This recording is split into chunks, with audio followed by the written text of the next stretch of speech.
Thank you for joining us for an episode of Proudly in Conversation, the podcast where we have conversations shaping the LGBTQ plus community. I'm your host, Simon Blake, and I'm delighted to be joined today by Lady Phyll, one of the biggest names and activists in the LGBTQ plus community, co-founder and CEO of UK Black Pride and executive director of Diva Media Group. So, Phil, thank you very much for being here today. And let's start with the fact that just last week you were number one on the Pride Power list, and then we'll work back from there. So very well deserved, but tell us what it felt like to be there. Well, first of all, thank you for having me. Look, I guess all of these recognitions and accolades, they're wonderful, right? But you don't get to a place by yourself. I always tend to think of, the Black queer women's shoulders that I stand on, disabled campaigners and all the amazing trans Black people that have come before me. So I guess that number one was in recognition and in honour of the thousands of people that have brought me to this place. And I think that's what people will always know for you, is that you always give the credit to lots of other people. But I'm going to look at you and say you also deserve lots of the credit, that you've done an enormous amount of stuff over the last... Don't get me wrong, Simon. I know I'm really good. I mean, I am really good. But I'm only as good as the people that have brought me. So how did you get to be really good? Tell us a bit about your journey to brilliant. I woke up like that. Yeah, I guess brilliance is an interesting one. I think that I listen to people, I learn from people, I love hearing people's stories. I love travelling, so I like understanding different cultures, different expressions, how people, look you in the eye and speak to you, or how some people turn away. And I guess I adapt and try and be really respectful and mindful of people, but giving that respect. And I think when you give that respect, it makes you a better person. Yeah. And I would agree with all of that. And I guess it would just be really interesting. I mean, there probably... most people will know who you are, but I'm hoping there will be a few people who might be discovering you for the first time on this podcast if we reach the far corner of the world, or a part of the UK that perhaps somebody hasn't heard of you and the work that you've done. So when we first met, it was on the board at Stonewall. You were full-time as a trade union official at the time, and also running UK Black Pride. So just tell us a bit about all the multiple hats that you've worn, and perhaps about the two that you're wearing now. Yeah, so I guess my working career started from the civil service. So I worked in the civil service. I was in what was called at the time the Benefits Agency, or the ES, Employment Service. I mean, I'm not going to give you my whole CV, but then I also worked in Fraud Investigation Service, Performance Management, and then I went to work for PCS, Public and Commercial Services Union, which is the largest civil service trade union, where I was their head of political campaigns and equality. We did some amazing work in the trade union. And then I also, from leaving there, I went to lead a wonderful charity called Kaleidoscope Trust, which is a human rights charity that supports LGBTQIA plus people internationally, primarily working with those in the Commonwealth who are facing criminalising laws and so forth. And then from there, I left to go and lead UK Black Pride, which I've always been doing, but UK Black Pride became a full-time job. And then my hat that I wear, as well as UK Black Pride, is also Diva Charitable Trust, when I'm the executive director of the magazine and the trust itself. And the Diva Charitable Trust is specifically targeting LGBTQIA plus women and non-binary people. So we look at things through research, through visibility, through activations and activities, but we're really telling stories and making sure we're amplifying those who are often not heard. Yeah. And UK Black Pride obviously started in a minibus to Southend. And last year had 25,000 people. Yes, it did. So You've done your homework, haven't you, Simon? So just tell us a little bit about that journey as well, perhaps. Yeah. So UK Black Pride was, I guess, born in 2005. And when I'm often asked, why do you have a Black Pride? It's because we didn't see ourselves as black and brown queer people in mainstream LGBT plus activities. So we went to Southend in 2005, 200 people. I guess it was out of a necessity, it was out of frustration, but it was out of wanting to see real joy, absolute joy in its fullest. And we had an amazing time, and I always knew it'd be big, but I didn't know it'd grow. Fast forward to 2025 and we had 25,000 people that descend on a park for a Black Pride, which is free, which is safe, which is brave, which does a lot to not just celebrate ourselves in the one day, but on the run up and afterwards. And we work with so many amazing black and brown global majority queer groups that are doing the necessary and, I guess, life-changing work. Yeah. And you didn't see yourselves represented in 2005. And lots of people would like to say there's been progress. And perhaps if you look in one direction, you'll say there has been some progress. Look in another direction, think, has there been any progress? Are there any things which you think you can put your finger on and say, we've either helped create progress in other prides, or it's even more important for us to have the Black Pride because actually there still isn't the progress that we'd like to see, or a combination of both of those? Progress, we've seen it. Visibility, allies coming forward. We're seeing, some things that we've made headway on, but we're not seeing the other parts of the conversations which don't often seem sexy or like enough for us to talk about, where racism's concerned, where sexism's concerned, where, disability discrimination's concerned, all of the kind of structures and systems which are not supporting marginalised or underrepresented groups. So, I can say progress is great, but visibility isn't everything.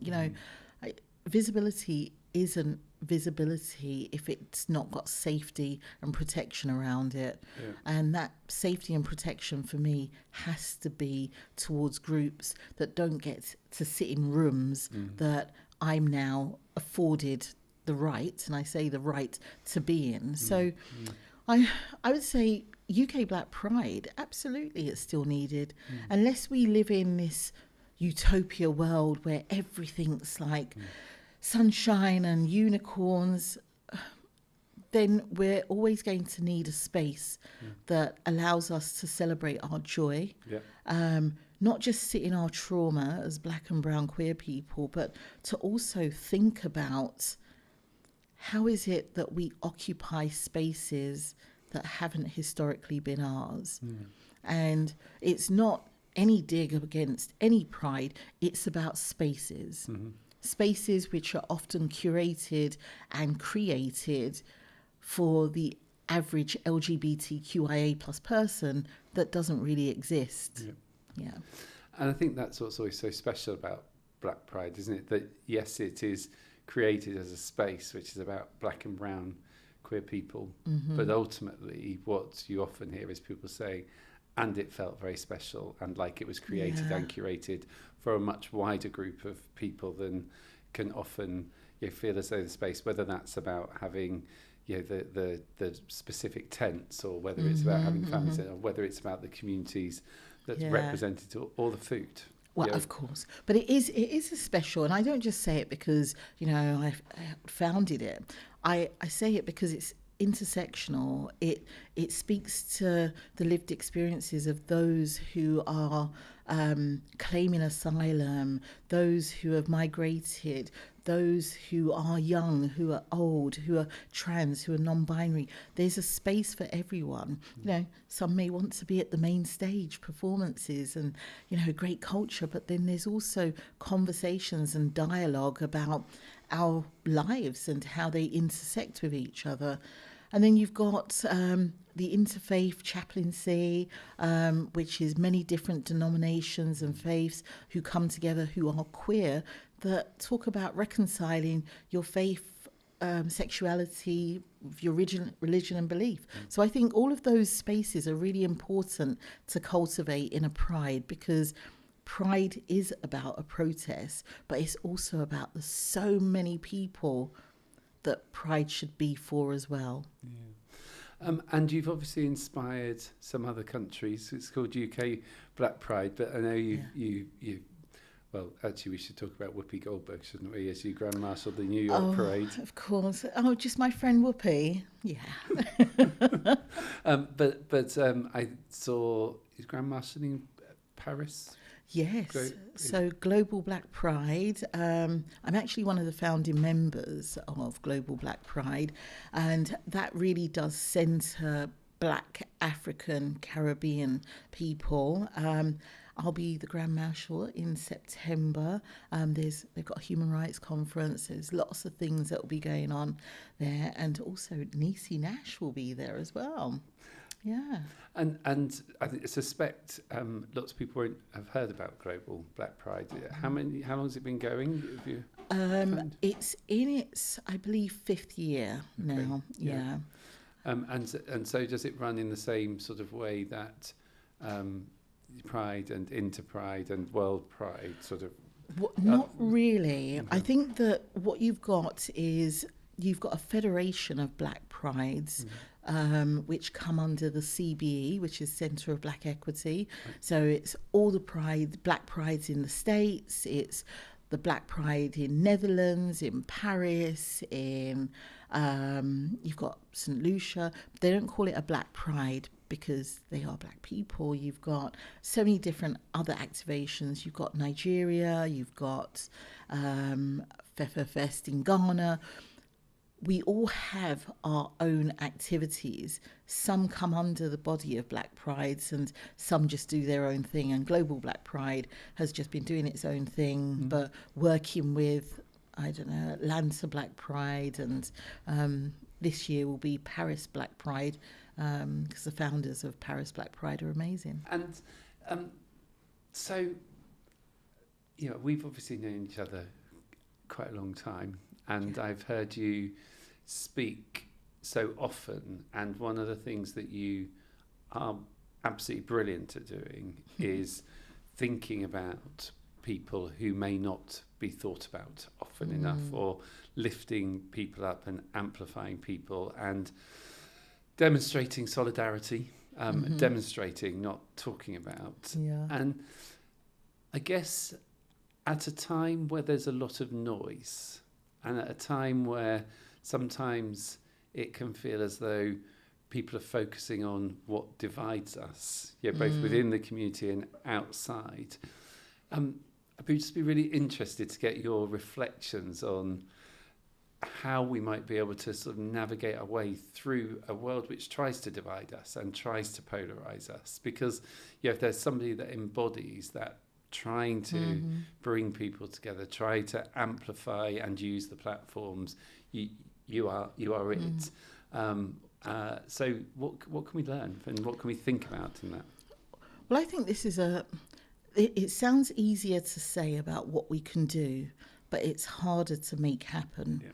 You know, I often think about, we need this almanac, and for your younger listeners, it's like a yellow pages or just a directory of how many amazing organisations are out there. So you've got from Elder Queers to, you know, Black Trans Alliance. There are so many synergies in what we do when we're looking about how we're fighting for our rights, that I almost think we need to start joining up the dots.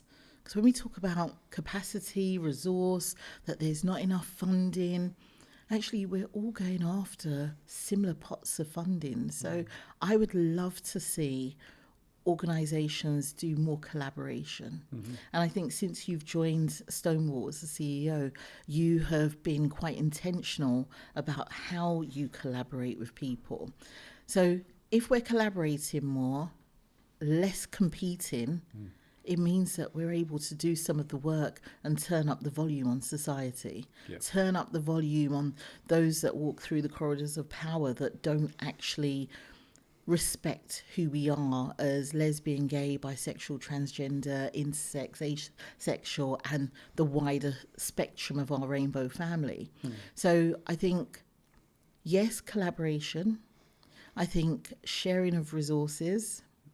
I think reprogramming our minds to know that competition is good if you're running a race, but not if we're fighting for the same things and wanting to have rights that benefit all of us.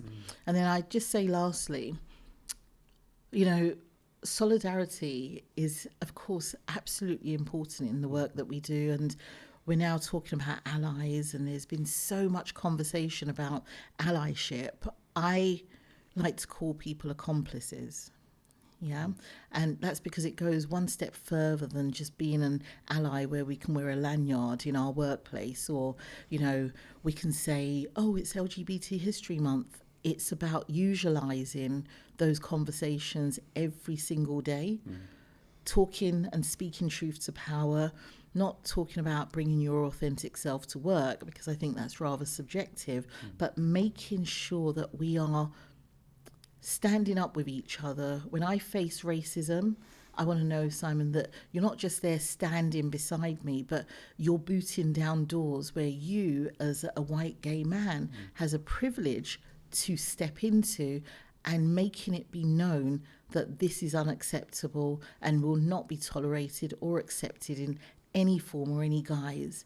That's what we need to do more of as accomplices, and we need to do it 365 days of the year.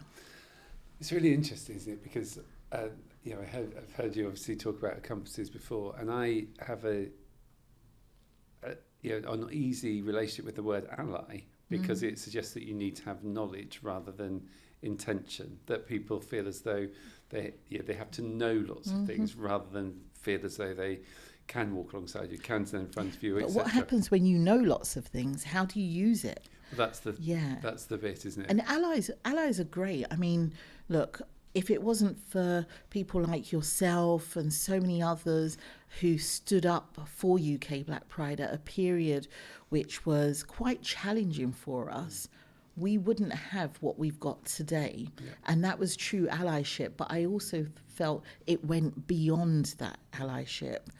So I think allies are great, but let's not just wear the lanyard or change our social media handle to a black square, you know, during Black History Month or something of that ilk. You know, let's do it every single day and talk about it.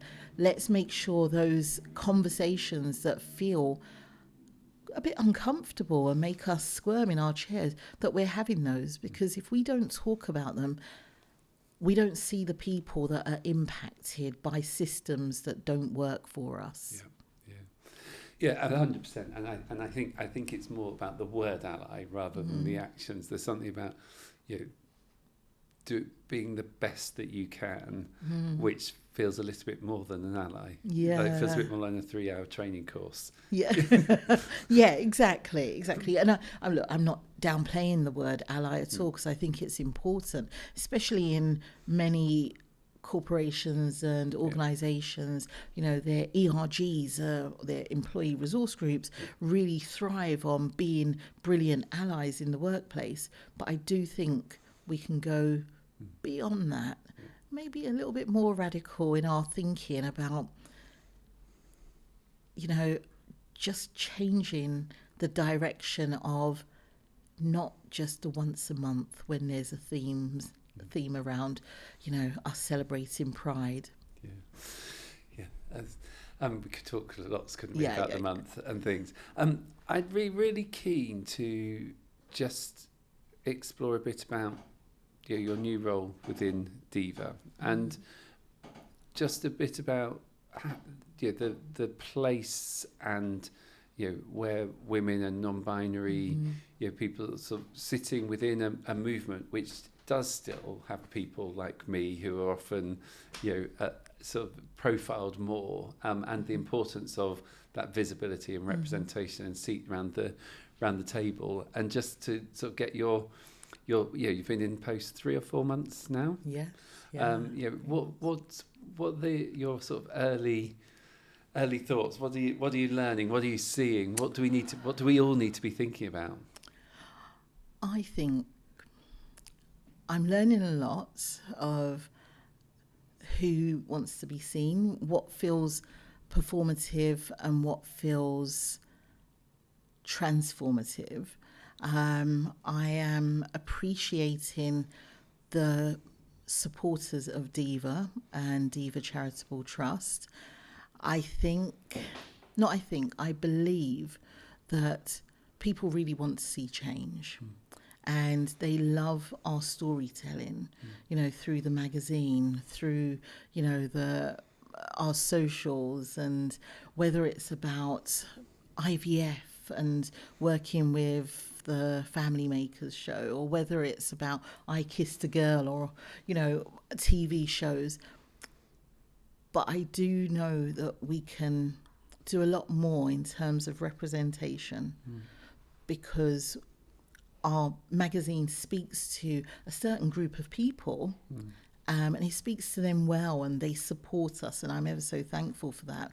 But I want there to be more stories of maybe disabled, queer, working class people who are navigating systems that need changing, but are also talking about their joy.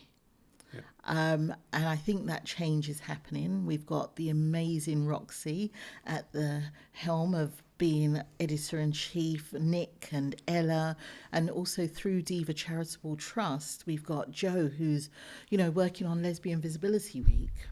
And Lesbian Visibility Week is a week designed to have lots of activations, not just to speak about lesbians in their fullest, although I absolutely love that, but to make sure that we are talking about visibility, which needs to align itself with protection, with safety, with funding, with resource, with evidence as to why health disparities are impacting lesbian women more so than other groups of people. So I'm learning a lot. I'm trying to be a lot more measured about what needs changing, because sometimes you have to, as you well know, when you come in, you have to assess the lay of the land and not change things too quickly. But I'm also trying to find better ways of how we partner with organisations to make sure that we're telling the stories, but also providing the evidence and making sure culture is at the heart of what we do. And have there been any surprises that you're willing to share? So, any surprises I'm willing to share? No, Simon, because then it wouldn't be a surprise. Well, actually, we've got some big things happening for 2027 for Lesbian Visibility Week, but we also will be sharing our information about our wonderful lesbian Her Story. You heard it here first. And I know that Stonewall is going to be fully behind in supporting us. Of course we will. Of course we will. And I wasn't asking you, just for absolute clarity, I wasn't asking you to give us any secrets. Just whether there are any surprises. There are definitely secrets, but I can't tell them. Yeah. And yeah, we will absolutely be behind. I think one of the things that I've really, to your point about collaboration, it's not just about the resource, how much money can you get in, but actually how much can people do? If we keep pumping things out for people all the time, if I'm a head of DEI or a manager or a leader in an organisation, there's something about how do we work together to make sure things can be received and that they can then be there's a period which we've been talking about at Stonewall, across towards the end of the year, where you've got International Men's Day, which I know people have mixed views about, but around some of that mental health, and things which come through. You've got Trans Day of Remembrance. You've got the 16 Days of Activism against violence against women, and the International Day to eliminate Human Rights Day, World AIDS Day, all in a period of time. And actually, there are some key themes which can be pulled together in there. So how do we work with people, to find ways to make it possible for a workplace to do something that's really impactful, or for community activations? Well, it goes back to my yellow pages, right? If you know that this particular group focus on disability for queer people, or ability, differently abled for queer people, then why wouldn't you want to work with them? Because they're the ones doing the work, they're the ones with the lived experience, with the knowledge, and you might have a different level of expertise, or something in your back pocket that you can work with them a lot closer. It'd be like Stonewall putting on something for Black empowerment, one of your training modules. I know that Stonewall would then speak to UK Black Pride and think about, how do we get involved? Where's the synergy? How does this work? Or actually, can you promote it to, your database of amazing Black and brown queer people? All it takes, I think, sometimes is conversations. And I think we're all too busy fighting for our lives that often we forget to speak with one another. We forget to share that this is what I'm doing, or we forget to even ask for help. And I always say, no man, no woman, no person is an island by themselves. So, if you believe this movement was built by one person, then you're sadly mistaken. You and I have seen our movement in its glory, but we've also seen some really challenging moments for our movement, but we know what we need to do about it, and it is about working together, finding ways where our values align, finding ways that we can share resource, and I guess finding ways where even if we agree to disagree on some things, what can we do well together on the things that we agree on? Yeah, absolutely. And that's what people who don't agree with us on LGBT rights do incredibly well. Agree on the one thing that they disagree on, which is our lives, and then find ways to work together on that.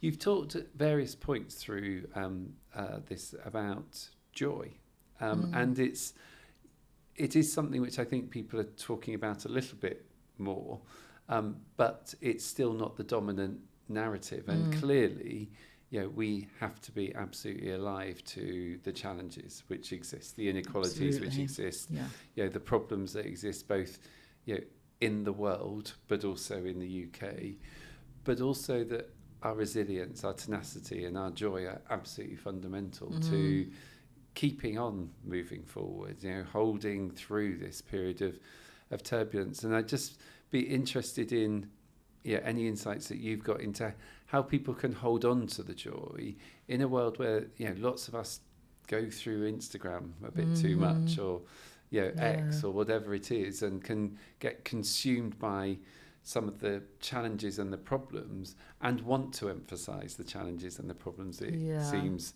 sometimes. And I'm interested because that does feel like a bit of a shift from pre-social media days, I guess, to just age myself, or to put to a different time, that whole sense that we were fighting for the dance, we were fighting for the laughter, we were trying to make progress so that we could live free, equally and jollily, and that was reflected on the dance floor or in the candy bar or whatever it was. So just be interested in your thoughts about this moment in time and why joy is important, and whether we're allowing ourselves to get the balance right. That's really... I think first and foremost, we need to be having some of these intergenerational conversations. Yes. Yeah. Especially as we mix up. Yeah. Well, we're still pretending that we're 25, but, over 50. Now that I found out I'm older than you, Gosh, just for the camera, I look really good. Which camera is it? Intergenerational conversations. I think that they will tell us a lot. People like Ted Brown, which will tell us about, the struggle and the joy back then. People like Veronica McKenzie, Femi Otuju, and so many others. That it makes me wonder that joy can only be achieved if people feel that they've got money or they've got privilege or they've got access. Many of us that are dancing at UK Black Pride, we may not even have a pot to piss in. We may be sofa surfing as young people. We may, have been turned down on our claim for asylum. But the joy that we find in creating spaces together is so powerful. We put to one side or not even put to one side, we don't lead with the trauma in Black and brown communities only.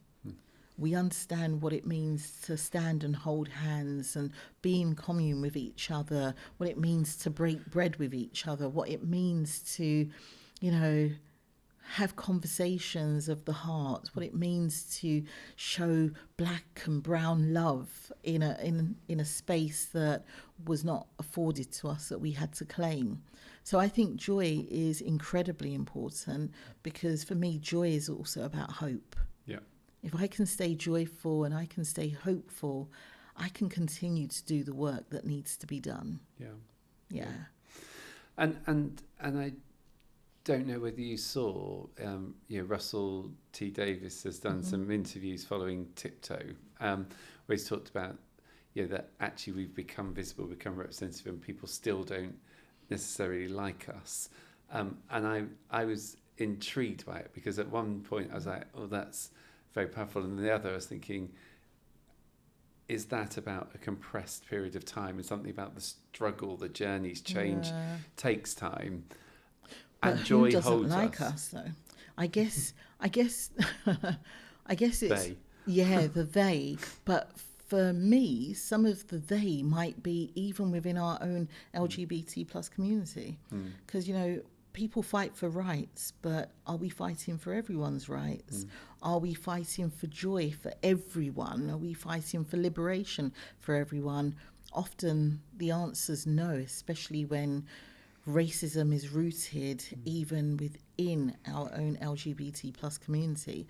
I saw snippets of that, and I think Russell T Davies is great. He's hilarious as well. But I do think the conversation needs to be broadened out a bit more about the they is not them over there. Sometimes it's the them who's right in front of us. So I'm conscious of time and how quickly time goes, and I could sit and talk to you for hours. And I just be keen to end, I guess, a bit on the importance of going right back to intersectionality. That, we've talked before about you being a woman, being lesbian, being Black, and then being a Black lesbian, and all the different ways that things, oppression comes in. If we were to, I'm not asking you to take on your experience specifically, unless you want to, but what is the conversation that we need to have which makes us think more about the intersectionality, not as an alternative for the word diversity, but in its true sense of intersectional oppression, multiple oppression, and doing that in a way which still holds that space for joy, creates the space for the conversations. Yeah, look, intersectionality is, as you said, it's not that buzzword or synonym for diversity, and it doesn't mean inclusion alone, right? Intersectionality is about the many different ways in how oppressions exist. It's not about only identities, but, I don't want to be sat here talking about, being Black at lunchtime, and then in the evening I'm going to talk about being a lesbian. I want to be able to, have the conversations woven into what needs to change, but what barriers for participation are there. So every intersection of my life meets at a particular crossroad. Once you exclude one of them, then I become less important in the fight for liberation. So I think that our intersecting factors have to understand barriers of oppression that exist. It's a simple way of us just saying, this is what we need to include in our conversations. This is how we do it and when we do it, which should be continual. I think diversity is great. You can have, a man, a queer person, a disabled person, a black person, all on a panel, but it doesn't take into account the intersecting factors of race, gender, class, socioeconomic status, social mobility. And those are all things where people have felt excluded from work, from housing, from education, from spaces which should be about culture. And that's why intersectionality matters. And those that don't know, do go and look up Professor Kimberly Crenshaw. Her work speaks so powerfully about the word she coined, intersectionality. Yeah. And people might be excluded from all these things, but they might also feel excluded from the movement. Yeah, it's a full circle bit, isn't it? Right back to why you needed to create a space for UK Black Pride. So my next question was going to be a book that you'd recommend. So you've just recommended Kimberly Crenshaw, but what have you been reading recently that has sparked some thoughts? I can't tell you about that book. No, I'm joking. I think you did the other night after a whiskey. Well, then it wasn't me, because I don't drink whiskey. If it was a rum and coke. That's what I meant. Yeah. I think that there's the book Sister Outsider by Audre Lorde. It's really powerful. It talks about, us as our individuals, it's our strength. And it's not a weakness in terms of our identities and the ways in how we come together. But Audre Lorde's great. What I did read the other day was Cackhand by Gina Yashere. Gina Yashere is a lesbian comedian who moved from the UK to the US, and she talks about her life in growing up as a young Nigerian girl, being an engineer, what her parents wanted for her. But she does so much now in terms of speaking truth to power in her comedy about being a black lesbian woman. And I think you've also got, shameless plug, Sister Anthology, which is co-authored by myself and John Russell Gordon and Ricky Beadle Blair, and it's a compilation of many different stories from 31 black queer women from a UK perspective. It's brilliant. Sister Anthology. Perfect, thank you. And then let's finish with a message of hope, a thought of hope, a hope for the day. Yeah. I see you, and you're not alone. For, I guess, anyone that's listening to that, we are never really alone. There's always somebody out there to support us, whether we're having some challenges through mental health and our own well-being, whether it's spaces that are not accessible enough for us, or whether it's, a lack of housing.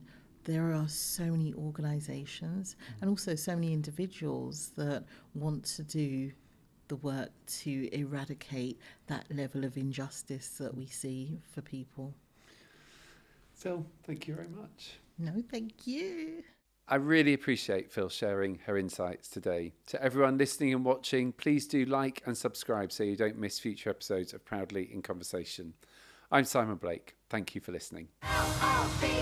LGBTQ plus you plus me.